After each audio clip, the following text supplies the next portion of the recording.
Hi everyone, and welcome to this second lesson about opening principles for beginners. This lesson is about how to deal with your pieces in the opening. What's the best place for your rooks? How to deal with your queen? These are some of the few questions that we're going to answer in this tutorial. This lesson is available for free in my iPhone app called Chess Trainer. You can download it in the App Store. Let's go. The first opening principle is to remember to always try to make a move that annoys your opponent, because it's threatening something or it's making it difficult for your opponent to develop. For instance, a very concrete example. In this position, what is the most threatening move as white? Is it knight to f3? Is it knight to c3? Or is it bishop to c4?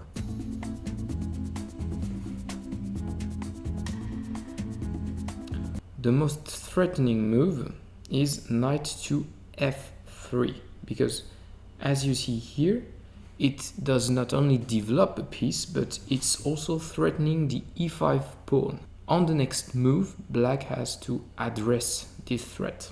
Of course, bishop c4 and knight to c3 are very good moves as well, but they are not as aggressive as knight to f3.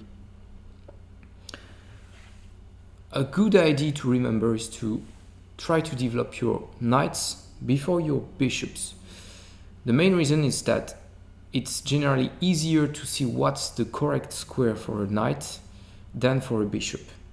And we can see that in the next example. Look at this position. For this bishop, what would be the correct square? We can eliminate d3 right away because it blocks the d2 pawn, and we know that it's not so good. But apart from that, c4 and b5 both seems very reasonable, and you could even imagine developing this bishop to e2, which means it's not recommended to make such a decision as early in the game. Whereas this knight on g1, the obvious good square for it is on f3. So you should probably develop this knight first on f3 and then later on think about developing your bishop. Another principle: don't make it easy for your opponent to attack your own pieces, because if he can attack your pieces and develop his own pieces, you are losing time. For instance, here black has just moved the bishop to d6 here, and even if it's not a catastrophic move, it's quite unfortunate because the next move for white will be probably e5, which is a useful move, and at the same time threatening this bishop on d6, meaning that black will have to react and wasting a tempo. Look at this. After e5, black has to move the bishop away and lose some precious time. Another counterexample with white this time. White has moved this bishop to b5. We remember that moving the bishop before the knight is not recommended. And here also, it's not very good because the bishop can easily be attacked by the black pawns. And try to see how it can be attacked before moving on. So black can attack the bishop with a6. White has several options here. The best one here is to move the bishop back to e2. And if you have to make such a move, means that probably moving it to b5 before was maybe not the best solution.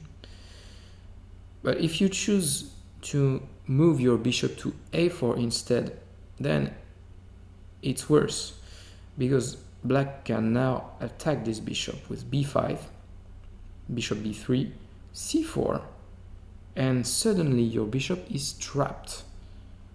And of course, you've lost one piece. This is very bad. So remember, don't put your pieces in squares where they can be attacked by your opponent.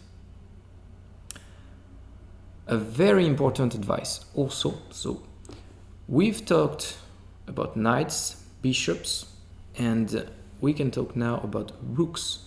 What is the best position for a rook? And the answer is it's on an open file. This is a fictitious example in which white controls both d file and e file, and therefore white has quite an advantage in this position because the rooks are much more active. So you have to remember this. Try to put your rooks on open files or semi-open files. And we can see that in another example. Everything looks normal here, except that the white rook is on the d file in front of the black queen, and suddenly capturing on e5 with the pawn becomes much stronger with this rook here. Let's see why.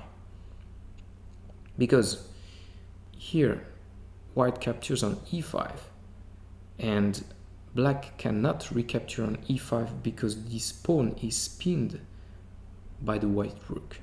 So of course, if black recaptures, the queen is lost. What does it mean here? It means that a rook on an open file is very powerful, and it's easy to overlook some threats when you are on the opposing side. So that's the end of this small lesson. So to summarize the principles linked to your pieces, try to develop your pieces so that they threaten something. Develop your knights before your bishops. Do not move your pieces to squares where they can be attacked. And finally, put your rooks on open files. If you follow all these pieces of advice, I guarantee you will be much better out of the opening. This is the end of this lesson. We've studied how to move your pieces in the opening. The last lesson about openings will be about time, how to win time and how not to waste time in the opening. And this is very crucial. I hope to see you there. Remember to download my iPhone app on the App Store. Bye bye!